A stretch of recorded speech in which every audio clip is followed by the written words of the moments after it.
Pemirsa, Anda masih bersama kami Damai Nusaku dan Alhamdulillah kita sampai di segmentasi tanya jawab. Kita akan berikan kesempatan kepada beberapa penanya yang sudah kami seleksi. Yang pertama kami persilakan kepada Bapak Sudiran. Silakan Pak Sudiran yang akan dijawab oleh Kiai Misbah. Assalamualaikum warahmatullahi wabarakatuh. Ya, biar jelas. Terima kasih. Nama saya Bapak Sudiran dari Semanan Kalideres. Terima kasih pada TV One yang memberi kesempatan pada kami. Pada akhir-akhir ini, zaman ini banyak umat generasi kita yang sudah lari lupa dari Al-Quran. Bahkan sampai saat ini banyak orang tidak bisa membaca Al-Quran. Sungguh memperhatikan ya. Kami lihat di sekitar kita ya. Hanya dibaca pada bulan suci Ramadan. Malah yang dibaca, yang dicari hanya HP di rumah. Cari HP bukan Quran. Quran hanya pajangan. Jadi kiat apa yang harus kita lakukan, ini Pak Ustadz ya gimana supaya anak kita, rekan kita, umat kita mau rajin cinta pada Al-Quran. Karena harus sebagai pedoman kita ya. Terima kasih. Terima kasih. Assalamualaikum warahmatullahi wabarakatuh. Assalamualaikum warahmatullahi wabarakatuh. Silakan Kiai Misbah untuk menjawab fenomena tentang sudah jarang orang yang membaca Al-Quran. Terima kasih. Seharusnya kita sadar bahwa Al-Quran ini kalamullah. Firman Allah. Kalau kita ingin berdialog dengan Allah, ngobrol dengan Allah, Rasulullah mengingatkan, "Falyaqra'il Qur'an", baca Quran. Man arada ayyatakallama ma'allah, falyaqra'il Qur'an. Kalau kita ingin ngobrol, ngomong dengan Allah, baca Quran. Saya ngobrol dengan Kiai Sarif senang, dengan Mas Agung senang. Ngobrol itu senang, apalagi dengan Allah Subhanahu wa taala. Karena itu para jemaah sekalian sadar, nawiru buyutakum bitilawatil Quran. Sinari rumahmu dengan bacaan Quran. Kalau kita sadar bahwasanya Al-Quran itu kalau dibaca akan mendapatkan syafaat kita. Kita akan ditolong oleh Allah Subhanahu wa taala dengan sebab Al-Quran. Amin. Ini secara khusus saya ceritakan ini biar kita semangat. Kalau kita membaca Al-Quran, Al-Quran akan memberi syafaat pertolongan kepada kita. Khususnya ibu, tolong baca surat Tabarok, surat Al-Muluk. Tabarakalladzi biyadihil mulku wa huwa ala kulli syai'in qadir, sampai selesai. Itu surat Al-Muluk ini akan membela kita di saat kita itu ada di dalam kubur. Di saat kita mau dipukul, digebuk sama malaikat. Itu surat Al-Muluk mengatakan, jangan digebukin orang ini. Apa katanya hadis? Tujadilu qari'aha min adzabil qabri. Yang namanya surat Muluk khususnya ya. Al-Quran secara khusus, secara umum, ini akan membela pembacanya dari azab kubur. Besok di hari kiamat, Al-Quran akan menolong kita. Lah kalau kita sadar dengan itu, insya Allah kita akan semangat membaca Al-Quran. Masya Allah. Baik, terima kasih Kiai. Jadi yang jelas kita harus memiliki ilmu begitu ya, agar kita dalam beragama ini semakin mantap, bukan sekedar kata-katanya dan mengikuti orang tanpa adanya sanad atau sandaran. Selanjutnya kami persilakan kepada Ibu Yeni. Ibu Yeni akan dijawab oleh Kiai Syarif. Tafadhol. Assalamualaikum warahmatullahi wabarakatuh. Terima kasih atas waktunya untuk TV One. Pak Kiai, saya mau bertanya, apakah di bulan suci Ramadan ini untuk membaca Al-Quran, orang seperti saya khususnya yang belum bisa tajwid, apakah harus mengejar hatamnya atau bacaan Al-Qurannya? Terima kasih. Assalamualaikum warahmatullahi wabarakatuh. Waalaikumsalam warahmatullahi wabarakatuh. Jadi pada prinsipnya ketika kita tidak terlalu ahli, expert dalam membaca Al-Quran di bulan suci Ramadan ini, apakah harus juga menghatamkannya? Sedangkan bacaan kita kurang sempurna, Kiai.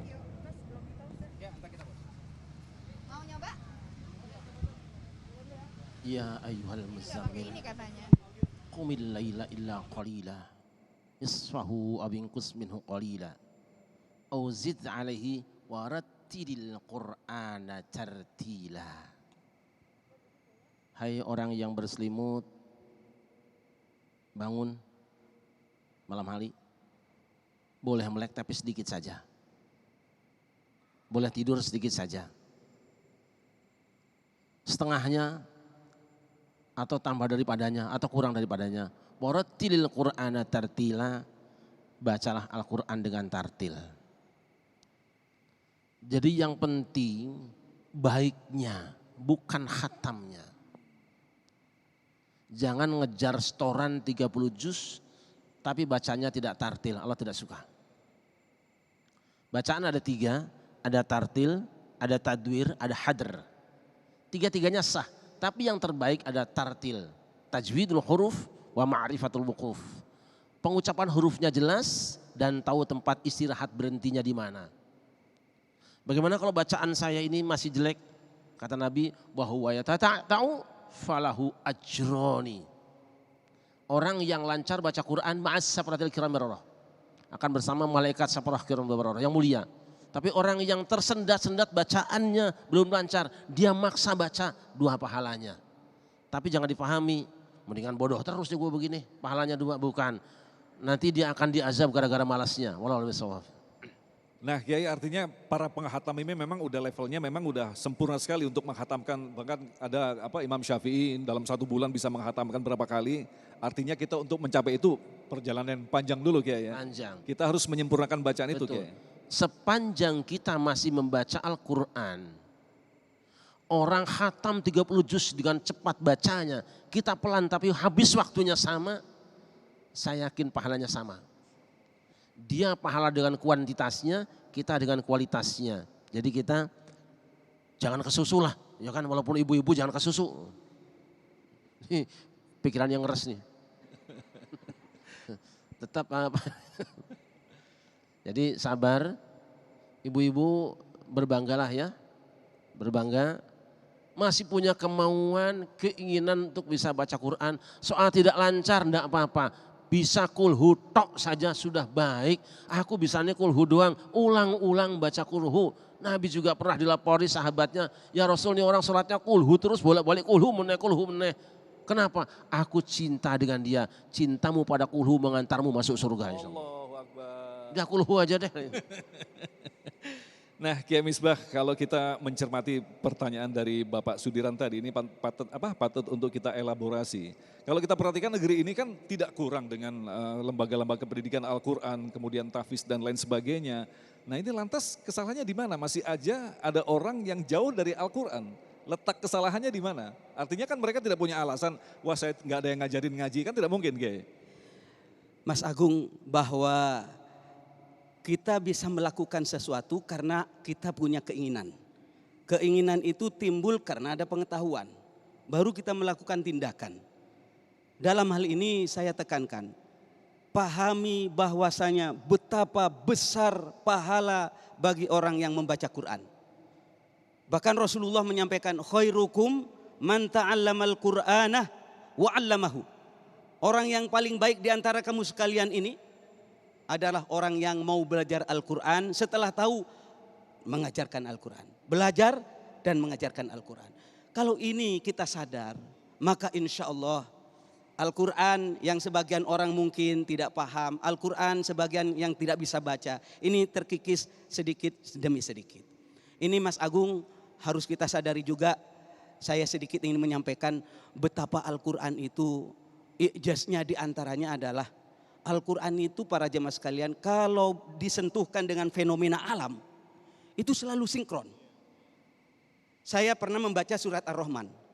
Marajal bahraini yaltaqiyan bainahuma barzakhul la yabghiyan fabi ayyi ala'i rabbikuma tukadziban. Sebagai ilustrasi saya ingin menekankan di dalam Al-Quran itu diterangkan tentang 2 lautan yang asin dan tawar. Bersatu tapi tidak menyatu itu airnya, tidak campur.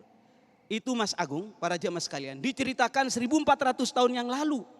Rasulullah jauh daripada lautan. Diceritakan ini kalau tidak sinkron, kalau tidak sama, tidak dipercaya itu Al-Quran. Tetapi alhamdulillah kita bisa melihat hari ini di YouTube atau di sosial media yang lain, gampang kita melihat ada lautan yang asin dan tawar bersatu tapi tidak campur airnya. Maha benar Allah, Allahu Akbar. Inilah kehebatan Al-Quran. Kalau tahu kehebatan Al-Quran, i'jaz Al-Quran, kesaktian Al-Quran, kita ini tidak akan menyia-nyiakan hidup untuk membaca Al-Quran. Ada orang mengatakan begini, saya sibuk Kiai, saya malas Kiai. Mohon maaf, saya akan mengatakan jangan-jangan bukan Anda yang sibuk, jangan-jangan bukan Anda yang malas. Allah itu malas mendengarkan suara kita. Kadang-kadang ada orang mengatakan saya itu malas baca sholawat sallallahu ala Muhammad, sallallahu ala Muhammad, malas saya. Saya bilang bukan Anda yang malas, tapi Rasulullah sallallahu alaihi wasallam yang malas mendengar suaramu. Karena itu para jemaah sekalian, kalau kita sadar ini, insya Allah bangsa Indonesia khususnya akan semangat menghidupkan bulan Ramadan dengan Al-Quran. Masya Allah. Baik, terima kasih Kiai, dan kami masih menyimpan beberapa pertanyaan lagi yang insya Allah nanti kita akan jawab selepas pesan-pesan berikut ini. Tetaplah bersama kami, Damai Indonesiaku.